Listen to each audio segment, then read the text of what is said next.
નમસ્કાર મિત્રો, જય શ્રી કૃષ્ણ, જય માતાજી, હર હર મહાદેવ. કેમ છો બધા? સ્વાગત છે તમારું અમારા યુટ્યુબ ચેનલની અંદર. અને આજે વાર ગુરુવાર છે, 14 છે અને કાલે પછી અમાસ છે. તો આજે જો હું તમને પહેલાં મારા મંદિરના દર્શન કરાવું. ભગવાનની પૂજા જો બધાએ કરી લીધી છે અને અત્યારે વાગ્યા છે 9:30 સવારના. અને આ બાજુ નાસ્તાની તૈયારી પણ ચાલુ થઈ ગઈ છે. નાસ્તામાં અત્યારે હું બનાવ્યું છે આજે? વાહ! અને જો અહીંયા ચા ઉકળે છે અમૂલ દૂધનો, દેશી. અહીંનું સુરતનું તો અમૂલ દૂધ જ કહેવાનું, એ દેશી જ ગણવાનું રહે, કે ગામડાને જેમ તો હોય નહીં. એટલે એવું બધું છે. તો હવે અમે બધા નાસ્તો કરવા બેસી જઈએ. બે બહેનો હજી સૂતી છે અને ધવલ એ લોકો ગયા છે મંદિર આગળ આવે એટલે અમે બધા સાથે નાસ્તો કરવા બેસી જઈએ. તો ચાલો, અમારો નાસ્તો તૈયાર છે. નાસ્તામાં જો બટેકા પૌવા છે, ચા છે અને કાલનો બનાવેલો મોહનથાળ અને ગાંઠિયા છે. ને ખબર ગાંઠિયા છે એટલે શું છે, વેલા નાસ્તો કરી લે એટલે બપોર પાછી લાગે થોડી ભૂખ, એવું બધું છે. અને ધવલ એ લોકો જે નથી આવ્યા મંદિરેથી, અમે 3 લોકો બેસી ગયા છીએ નાસ્તો કરવા માટે. હા હા, જો જાગુન બધે તમને આગ્રહ કરે નાસ્તો કરવાનો, આવો બધા નાસ્તો કરવા આવ્યા. હજી કામકાજ કરીને બધા ફ્રી થયા છીએ. ચાલો અમે લોકો પણ નાસ્તો કરી લઈએ, તમે પણ ચાલો નાસ્તો કરવા. તો અત્યારે જો 10:15 થયા છે અને અમારા પાર્કિંગમાં ઊભો છું અને બહાર વરસાદ આવે છે. 1 કલાકથી એક ધારો ચાલુ છે સુરતમાં. અને નાય છે ક્યારના. આ બેન દુર્વાબેન જ આગળ ઉઠીને આવ્યા ને આ બે ક્યારના નાતા હતા. એટલે પછી આગળ સ્કૂલે જવાનું છે. દુર્વાબેને નહોતા ઉઠાડવા, પછી મેં રોહે પાછા એટલે ઉઠાડીએ. અને અત્યારે વરસાદ ચાલુ છે અહીંયા પૂરો કલાક ઉપરથી ચાલુ છે. વરસાદ સારો આવે, ધીમો ધીમો ચાલ્યા કરે છે. તો મિત્રો, જો છોકરા ઉપર રહીને આવી ગયા છે અને એને જવાનું છે હવે સ્કૂલે અત્યારે. એટલે હવે તૈયાર થશે, વરસાદ તો હજી ચાલુ છે. અને અહીંયા અમારા ફૂવા આવ્યા છે, મહાદેવ ફૂવા. હવે એમાં શું છે, 2 કામથી આવ્યા છે. એક તો ગઈકાલે મેં બનાવ્યો તો મોહનથાળ, અને અમારા ફૂવા છે એ પણ રસોઈયા છે. એ પણ ઘણા વર્ષો એને રસોડા કર્યા જીરામાં ને એમાં, એટલે એનું પણ નામ હતું. અને અહીંયા આવ્યા છે, છોકરાઓ સાથે રહે છે. તો મારો મોહનથાળ ચાખવા આવ્યા છે કે મેં કેવો મોહનથાળ બનાવ્યો છે. અને પાછું નાનો ભાઈની લોકો પોસ્ટ ઓફિસના નાની બચતનું ખાતાનું સંભાળે છે. આપણે નાનું સેવિંગ જેને કહીએ મહિને 500 રૂપિયા, 1000 રૂપિયા, તો આ પણ કરે છે. તો એટલા માટે હપ્તોની દેવા આવ્યા છે. એટલે 2 કામ ભેગું છે. અને એમાં શું છે, એમાં સારું વ્યાજ ને એવું મળે, સરકારી છે. જેમ આપણે સુરતમાં મંડળનો રિવાજ છે, પણ આ ગવર્મેન્ટ છે એટલે રિસ્ક વગરનું હોય. એટલે નાના ભાઈના ઘરના એની એજન્સી છે, તો એનો હપ્તો ને એવું દેવા આવ્યા છે. તો ચાલો પેલા આપણે ફુવાને સારો આપણને મોહનથાળ ચખાડી, પછી કેવું કે એનું રિએક્શન કેવું છે, કારણ કે રસોઈયા ચાખે ને વસ્તુ આખી અલગ છે. તો ચાલો બા લેતી આવી હારે મોહનથાળ એટલે ચખાડી દઈ.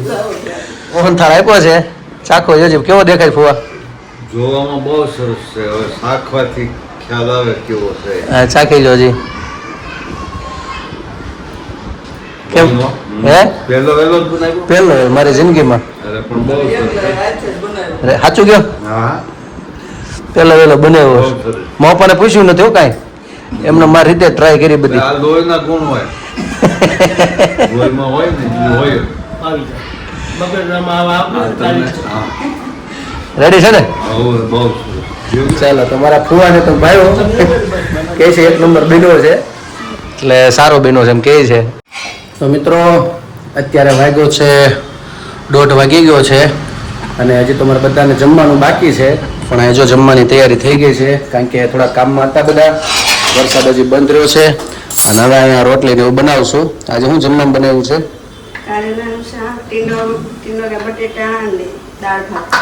કારેલાનું શાક છે. ઊની રોટલી ને કારેલાનું શાક ખાવાનું છે.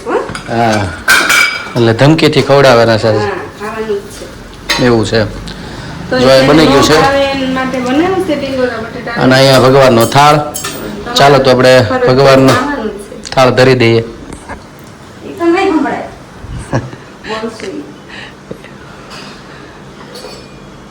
જો ભગવાનને જમવા પધારો નંદલાલ રે, મારી પ્રેમની થાળી. મેં તો રસોઈ મારે હાથે બનાવી, તમ પર જાવું બલિહાર રે, મારી પ્રેમની થાળી. ભગવાને કે જમવા પધારો. કારેલાનું શાક, ઊની રોટલી, દાળ ભાત એવું બધું બનાવ્યું છે. ચાલો તો હવે મારા પપ્પાને જમવા બોલાવી લઉં અને પછી અમે લોકો પણ હવે જમવા બેસી જઈએ. પપ્પા ચાલો જમવા. હાલો થઈ ગયું. હા હું વાંચો છું. બસ જો ભાગવતનું નવનીત છે ડોંગરેજી બાપા. એવું છે. હા ખૂબ સરસ છે. સારું ચાલો જમવા. હાલો આવો. હા તો આવે છે જમવા અને અમે લોકો હવે જમી લઈ.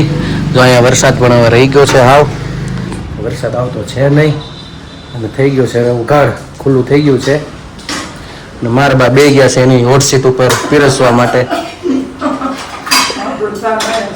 હા મિત્રો અમે લોકો જો જમવા બેસી ગયા હું મારા પપ્પા અને જમવામાં જો મોહનથાળનો કાયલો છે, કારેલાનું શાક અને ટીંડોરા બટેકા છે અને દાળ છે અને હું પપ્પા બે ગયા છીએ અને ગરમા ગરમ રોટલી જાગું બનાવે છે. તો ચાલો જમવા અને અમે લોકો પણ જમી લઈએ. ચાલો બપોરા કરી લઈએ અમે લોકો. તો મિત્રો જો અહીંયા શાક ને બધું બને છે અને સાથે સાથે જો અહીંયા અમે તીખા છે ને તીખા શેકે છે. બીજું શું નાખ્યું? ખાલી તીખા છે અત્યારે અને જીરું ને એવું બધું નાખવાનું છે. શું બનાવવાનું છે? છાશનો મસાલો. સરસ. અચ્છા મસાલો નથી ખાવતો ઘરે બનાવે છે. જીરું, તીખા, મરી ગઈ ને મરી, પુદીનો, ફૂકવેલો પુદીનો. અચ્છા બધું શેકવાનું શું હું આમાં અત્યારે? જીરું મરી બે વસ્તુ શેકવાની ને શેકાઈ જાય ને. તો જો હવે અહીંયા જીરું શેકવાનું ચાલુ થઈ ગયું છે. કેટલી ઘડી શેકવાનું? બહુ વધારે નહીં ને? નહીં તો કાળો થઈ જાય જરા કામ. ખાલી હતક દેશી આપણે પાણી કરીએ હતક પાણી જેવું. અને આ બધું જો શાક થઈ ગયું રેડી. ખાલી હવે મોડું કાઢવાનું છે છોકરાઓ માટે અને પછી પાછું થોડુંક ટેસ્ટ કરીને પછી વધારાનું બધું એડ કરશું. અત્યારે બધું શેકાઈ જાય પછી આગળ શું શું નાખીએ તમને હું બતાડું. આ મરી થઈ જતા ને શેકાઈ ગયા. હવે પીસી લેવાના, પછી જીરું પીસી લેવાનું અલગ અલગ બે. હા ભૂકો થઈ જાય ને ચાળી લેવાનું. ચાવડો છે. તો જો આ બાજુ બે મિક્સરમાં થઈ ગયું છે. તીખા અને બીજું જીરું બે મિક્સરમાં કાઢી નાખ્યું. હવે બધું મિક્સ કરવાનું આવશે એમ થશે ને. સંચળ પાવડર નાખ્યા 3 પેકેટ નાખ્યા. જીરું ને પીસાઈ ગયું ને આ ચાળી નાખ્યો. હવે એમાં સંચળ પાવડર નાખ્યો. હું નાખ્યું સંચળ પાવડર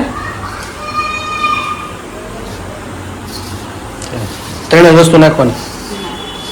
જોવાનું એવું લાગે તો મીઠું નાખવાનું. પછી આમાં ઓલા બધા ફુદીનાનો ભૂકો નાખીને નાખવાનું છે. હા એ નાખવાનું. નાખવાનું ને તું કે 3 વસ્તુ છે. બીજું કઈ 4 વસ્તુ છે. પાવડર તૈયાર છે. તો જો છાશનો મસાલો તૈયાર અને અમે આવી રીતે ઘરે બનાવી છે. એટલું બધું આમ બહુ વધારે પડતું કંઈ નાખતા નથી. બસ એટલું ખાલી નાખીએ છીએ અને ખાલી હવે ફુદીનાનો જે પાન છે ને સૂકવેલા પાનનો પાવડર નાખી દઈશું ખાલી એટલે છાશનો મસાલો તૈયાર થઈ જશે. તમે શું શું નાખો એ ચોક્કસથી અમને કહેજો. સંચળ પાવડર નાખો, ફુદીનાનો ઈ પાવડર નાખો, જલજીરા એક નાખવાની છે. જલજીરા? હા નથી લાવવાની છે. સમજાય. જલજીરા, સંચળ પાવડર, ફુદીનાનો ભૂકો અને મરી અને જીરું. 4-5 વસ્તુ નાખવાની ને એટલે છાશનો મસાલો તૈયાર. તમે લોકો તૈયાર લાવો છો કે ઘરે બનાવો છો એ ચોક્કસ અમને કોમેન્ટમાં કહેજો. જો ઘરે બનાવતા હોય તો તમે શું શું એડ કરો છો તો ક્યારેક અમે પણ ટ્રાય કરશું એવી રીતે. તો કોમેન્ટમાં ચોક્કસથી અમને જણાવજો તમે છાશનો મસાલો કેવી રીતે બનાવો છો. તો જો મસાલો તો બની ગયો છાશનો અને હવે આ બાજુ ભાખરીની તૈયારી. ભાખરી બને છે. 2 મેં બનાવી, બીજી ચડે છે મેં બનાવી છે અને એક ઓલી કરી છે સરસ બની પણ. અને ત્રીજી હવે જાગુ હવે મોરચો સંભાળી લીધો છે. એક બાજુ ખીચડી બને છે, શાક બની ગયું છે. ચાલો રસોઈ બની જાય પછી કેટલા વાગ્યા જમવા બેસી હજી કાંઈ નક્કી નથી. હજી કોઈ દેખાતું નથી અડધા એટલે ક્યારે નક્કી નહીં બેસવાનું થાય પણ હવે મેક્સિમમ અડધી કલાકની અંદર બેસી જશું અમે લોકો. બરાબર ને? તો મિત્રો અમે લોકો બસ જમીને બધા ફ્રી થયા અને બેનો ગઈ છે બંને લેસન કરવા. લેસન ફૂલ હવે આવે છે, હમણાં રોજ 3-4 પેજ હોય એટલે રૂમમાં બેઠા બેઠા લેખા કરે છે. અને હવે મારી બાને કહે આપણને એક સારું એવું ભજન અષાઢી બીજ, કારણ કે હવે 2 દિવસની વાર છે, તો અષાઢી બીજ ઉપર સારું આપણને કોઈ ધૂન કે ભજન સંભળાવે એટલે બધાને આનંદ આવે. અને તમે પણ કોમેન્ટમાં લખજો તમે પણ ભજન કેવું લાગ્યું. અને અષાઢી બીજ છે જે કહેતા હોય આપણે ભાઈ કોઈ મુહૂર્ત જોતા નથી, બહુ સારું હોય. ખાસ કરીને બધા જેને આપણે કુંભ ઘોડો કે મૂકવા જઈએ તો તે દિવસે બધા બહુ મૂકે, તો એના માટેનું એક ભજન મારી બા મને કહેતા હતા. તો ચાલો સાંભળીએ એક સારું એવું ભજન મારી બા પાસે અષાઢી બીજનું. આ ગીત છે ને અષાઢી બીજ આવે છે ને એટલે અષાઢી બીજને દી નવે મકાને બધા કુંભઘડા બહુ મૂકે, એટલે એની માટે હું ગાઉં છું કુંભઘડો મૂકવાનું. મેં તો કોરી રે માટીનો ઘડુલો ઓરિયો રે, એમાં ભર્યા છે ગંગા જમનાની રસખિયું. ચાલો જાય રે કુંભઘડો મેલ વારે, મારા વાલાને ઉતારાયો રડા રે. રાણી રાધાને મેળી નામો સખિયો. ચાલો જાય રે કુંભઘડો મેલ વારે, મેં તો કોરી રે માટીનો ઘડુલો ઓરિયો રે, એમાં ભર્યા છે ગંગા યમુનાની રસખિયું. ચાલો જાય રે કુંભઘડો મેલ વારે, મારા વાલાને દાતણ દાડ મીરે. રાણી રાધાને કનેરી કાંગ સખિયો. ચાલો જાય રે કુંભઘડો મેલ વારે, મારા વાલાને નાવણ કુંડિયા રે. રાણી રાધાને નદીઓના નીર સખિયો. ચાલો જાય રે કુંભઘડો મેલ વારે, મારા વાલાને ભોજન લાડવારે.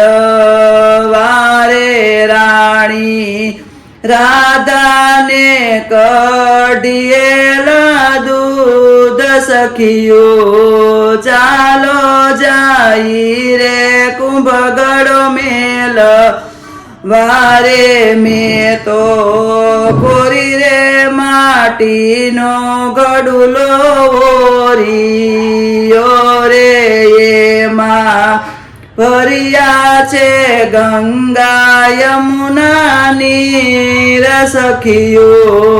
ચાલો જાય રે કુંભઘડો મેલવારે મારા વાલાને મુખવાસયેલ ચીરે રાણી રાધાને બીડેલા પાન સખીઓ. ચાલો જાય રે કુંભઘડો મેલ વારે મારા વાલાને પોઢણ ઢોલિયા રે રાણી રાધાને હિંડોળા ખાટ સખીઓ. ચાલો જાય રે કુંભઘડો મેલ વારે મેં તો કોરી રે માટીનો ગડુલો ઓરિયો રે એમાં ભર્યા છે ગંગા જમુના નીર સખીઓ. ચાલો જાઈ રે કુંભગઢ મેલવા રે કૃષ્ણ કનૈયા લાલ કી જય. તો મિત્રો મારી બાએ સારું એવું ભજન સંભળાવ્યું અને બહુ આનંદ આવ્યો. બહુ સારું એવું ભજન હતું, મને પણ બહુ ગમ્યું અને તમને બધાને પણ બહુ ગમશે એવી આશા રાખું છું. અને બસ હવે મારા વિડીયોને હું અહીંયા પૂર્ણ કરું છું, આજના આ બ્લોગને. તો કાલે ફરીથી મળીશું નવી મસ્તી સાથે, નવી વાતો સાથે. તો અમારી ચેનલને તમે લાઈક કરજો, શેર કરજો, સબસ્ક્રાઇબ કરજો. અને હા કોમેન્ટમાં તમારો જવાબ આપજો. જો તમે નવા છો અમારી યુટ્યુબ ચેનલ પર તો પ્લીઝ સબસ્ક્રાઇબ કરવાનું ભૂલતા નહીં. અને આજ માટે એટલું. જો મારા બેનને લેસન ચાલુ છે, ABCD શીખે છે, તો જરૂર લખજો. હા કોમેન્ટમાં જરૂર કાંઈ પણ તમે જય શ્રી કૃષ્ણ, જય માતાજી, જય સ્વામિનારાયણ કંઈક ને કંઈક તમારો મેસેજ અમને આપજો. એટલે અમને આશા વધારે ઈચ્છા જાગે કે નહીં બધા લોકો જોવે છે, તમારો પ્રેમ અમને મળે છે. તો આજ માટે એટલું. આવજો. અમારી ચેનલ તમે ભૂલતા નહીં. તમે ભૂલતા નહીં હો, તમને આસ્થા કે તમે ન ભૂલતા હો. સબસ્ક્રાઇબ કરવાનું ન ભૂલતા. આવજો. જય શ્રી કૃષ્ણ.